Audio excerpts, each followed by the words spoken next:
Hadirin hadirat yang dimuliakan Allah. Malam ini malam 1 Muharram, malam tahun baru Islam. Malam tahun baru kaum muslimin dan muslimat. Ini tahun baru yang mestinya dirayakan oleh muslimin dan muslimat. Karena tahun baru mereka. Jangan tahun baru Yahudi, jangan tahun baru Nasrani yang kita rayakan. Kita ada punya tahun baru. Kita ada punya tahun sendiri. Orang Nasrani ada punya tahun. Orang Cina ada punya tahun. Orang Islam pun ada punya tahun tersendiri. Tahun baru kita disebut Hijriyah. Hadirin hadirat yang dimuliakan Allah. Bulan Muharram merupakan bulan yang dimuliakan Allah. Allah berfirman, "Inna iddatasy syuhuri 'indallahi 12 syahra fi kitabillah yauma khalaqas samawati wal ard minha arba'atun hurum." Bulan itu di sisi Allah 12 bulan sejak Dia ciptakan langit dan bumi. Di antara 12 bulan itu ada 4 bulan yang sangat dihormati Allah. Allah aja hormat lawan 4 bulan ini.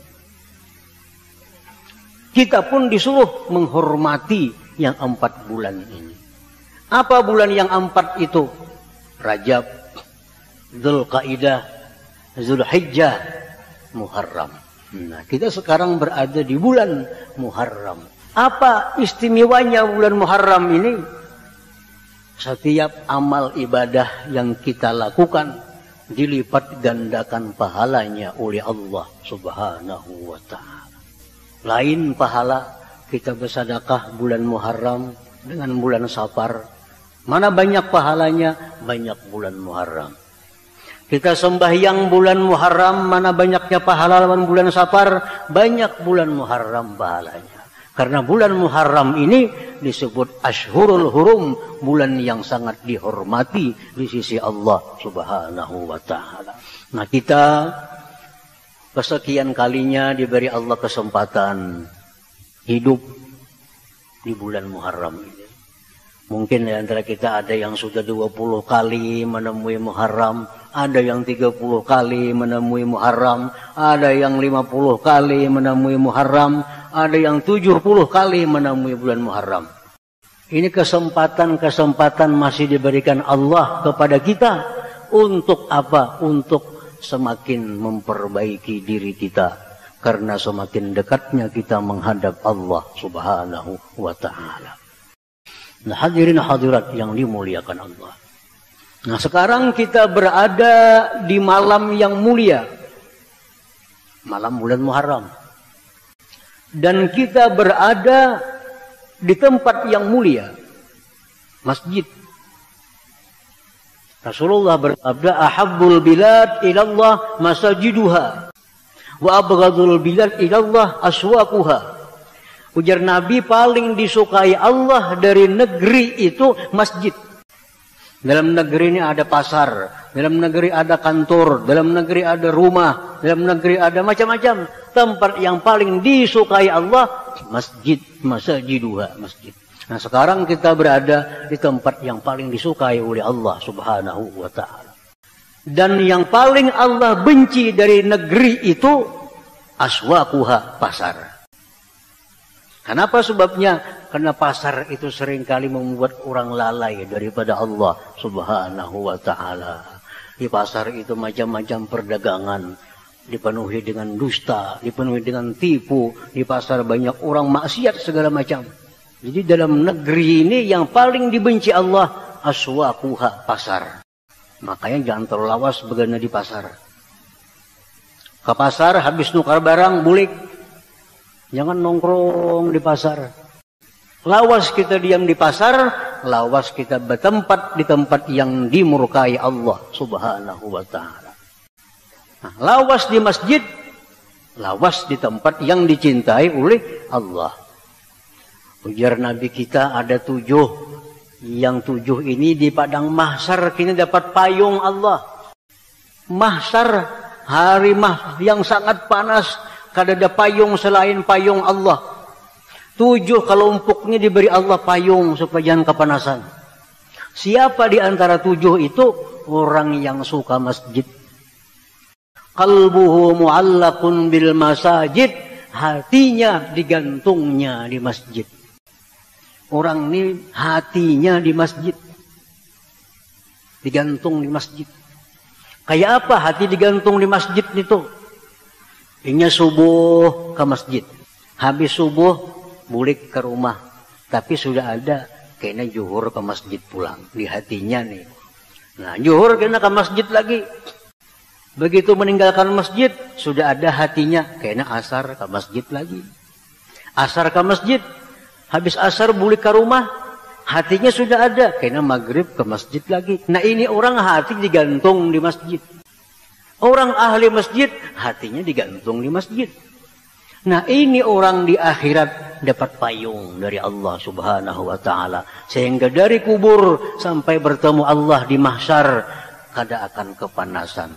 Karena dia selalu berada di tempat yang dicintai Allah subhanahu wa ta'ala, di masjid ini. Hadirin hadirat yang dimuliakan Allah. Nah jadi kita sekarang berada di tempat yang dimuliakan Allah.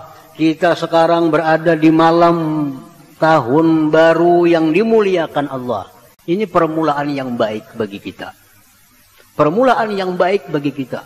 Untuk mendekatkan diri kepada Allah subhanahu wa ta'ala. Awal bulan Muharram. Kita masuki tahun baru dengan perbuatan-perbuatan yang disukai oleh Allah subhanahu wa ta'ala. Ini bedanya tahun baru Islam dengan tahun baru kada Islam. Tahun baru Islam, berkumpul di masjid, berzikir, baca Quran, mendengar ilmu. Di tahun baru Islam. Coba ke tahun baru yang lain. Tahun baru kada Islam. Ada yang menyalakan mercun, ada yang berurkisan, ada yang berjugitan, ada yang mabuk-mabukan. Tahun baru kada Islam. Kalau tahun baru Islam, ada acara macam itu. Berkumpul di masjid, mengharapkan kepada Allah subhanahu wa ta'ala akan kebaikan-kebaikan di tahun yang akan kita hadapi ini. Semoga menjadi tahun yang lebih baik dari tahun dahulu. Hadirin hadirat yang dimuliakan Allah. Ujar Nabi, siapa yang hari ini sama dengan hari semalam, rugi. Iman kita hari ini sama dengan hari semalam, rugi. Kenapa sebabnya rugi? Karena kita makin dekat dengan mati. Mestinya hari ini kita makin takwa kepada Allah dari hari semalam. Mestinya tahun ini kita lebih takwa kepada Allah dari tahun yang lalu. Nah, siapa yang tahun ini sama dengan tahun kemarin, rugi. Siapa yang tahun ini lebih jahat dari tahun kemarin, maka itu orang yang dilaknat oleh Allah subhanahu wa ta'ala. Orang yang dilaknat itu makin tahun, makin turun takwanya. Orang yang dilaknat Allah makin tuha, makin jauh dengan Allah. Sehingga dia mati dalam keadaan diusir oleh Allah subhanahu wa ta'ala. Na'udzubillah min dzalik. Jadi orang yang dikasihi Allah, orang yang makin tua, makin dekat dengan Allah. Semalam kita umur 50 tahun. Tahun ini umur 51 tahun. Makin takwa kepada Allah. Karena parak lawan mati. Nah kalau makin tua, makin jauh, itu orang yang dikutuk, dilaknat oleh Allah subhanahu wa ta'ala. Hari ini maksiat, isuk maksiat lagi, isuk maksiat lagi, mati dalam keadaan maksiat. Na'udzubillah min dzalik. Nah hadirin hadirat yang dimuliakan Allah. Setiap awal tahun Islam Muharram, ulama-ulama kita dahulu mengajari kita doa. Makanya ada doa awal tahun, ada doa akhir tahun. Doa-doa itu ulahan para ulama, bukan dari Nabi Sallallahu Alaihi Wasallam. Supaya kita ini sadar kita bakal masuk di tahun yang baru. Nah, apa doa mereka setiap tahun baru itu? Nah, setiap tahun baru para ulama itu mengajak kita berdoa kepada Allah, antara lain nas'alukal ismah minasyaitan wa awliyaihi wa junudihi. Ya Allah, kami minta kepada Engkau perlindungan dari syaitan, kawan-kawannya dan pasukan-pasukannya. Bila tiap malam tahun baru Islam, doa itu pasti dibaca. Ya Allah, kami berlindung kepada Engkau tahun ini daripada syaitan, berlindung daripada pasukan-pasukan syaitan, kawan-kawan syaitan. Kenapa sebabnya kita disuruh berlindung dengan syaitan? Karena syaitan inilah yang selalu membisiki kita, mengajak kita kepada jalan yang dimurkai Allah Subhanahu wa ta'ala. Kalau orang ini dijaga Allah dari syaitan, ini orang selamat. Selamat. Karena syaitan inilah yang membuat kita banyak maksiat kepada Allah Subhanahu wa ta'ala. Jadi berlindung kepada Allah daripada syaitan. Harapan kita tahun ini kita diselamatkan Allah. Jangan sampai kita tunduk patuh kepada ajakan-ajakan syaitan yang terkutuk itu. Hadirin hadirat yang dimuliakan Allah. Untuk menyelamatkan diri syaitan, menyelamatkan diri daripada syaitan itu kada cukup hanya dengan doa. Setiap malam kita berdoa, ya Allah, lindungi hamba dari syaitan, lindungi. Kada cukup hanya dengan doa. Mesti ada ilmu. Ilmu bagaimana caranya kita menangkal godaan bisikan syaitan itu. Ada ilmunya. Syaitan mengajak kita ini, kita tangkal dengan ilmu kita. Di samping kita minta perlindungan daripada Allah Subhanahu wa ta'ala untuk bisa menggunakan ilmu itu. Misalnya, syaitan mengajak kita, pasti syaitan mengajak manusia, ukfur, kafirlah kamu. Masuk ke dalam hati kita, lewat telinga kita, ujar syaitan, kafirlah kamu kepada Allah. Kafirlah kamu kepada Allah. Kafirlah kamu kepada Allah. Nah, apa ilmunya untuk menangkal ajakan syaitan kafirlah, kafirlah, kafirlah? Imam Ghazali mengatakan kalau kita diajak oleh syaitan kafir, katakan kepada syaitan, lawan bisikan itu bahwa aku diciptakan Allah untuk mengabdi kepada Allah Subhanahu wa ta'ala. Wa ma khalaqtul jinna wal insa illa liya'budun. Aku tidak ciptakan jin dan manusia melainkan untuk menyembah kepadaku. Tapi syaitan kadang akan menggoda kita dengan kata-kata kafirlah engkau. Jelas sudah kita kadang akan taat. Datang bisikan dalam hati kita, sembahlah matahari. Jelas kita kadang akan nyembah matahari. Tapi ada cara syaitan yang lain, yang intinya sama, kita keluar dari Islam. Misalnya, kita sedang sakit, kita garing, menjadi syaitan membisiki kita, berobat, minum obat. Kita bila minum obat itu sigar, kita bila kada berobat mati. Ya, aja kita. Nah, saat kita mengucapkan ya, kita sudah keluar dari Islam kita. Nah, ini bisikan syaitan. Jadi syaitan ikam garing, berobat. Ikan bila kada berobat mati, bila ikan berobat sigar. Ya aja kita sudah keluar dari Islam kita. Kalau kita kada punya ilmu untuk menangkal ajakan syaitan. Jadi kalau syaitan mengajak kita berobat, ya syaitan berobat, nyaman ikam sigar. Ya, biiznillah, dengan izin Allah. Izin Allah ini yang menyembuhkan, bukan obatnya itu. Nah ini yang banyak manusia tergelincir, kehilangan iman. Bukan karena menyembah matahari, tapi menganggap bahwa obat itu bisa menyembuhkan penyakitnya. Lupa kepada Allah bahwa obat itu hanya sebab yang diberikan Allah Subhanahu wa ta'ala kepada kita.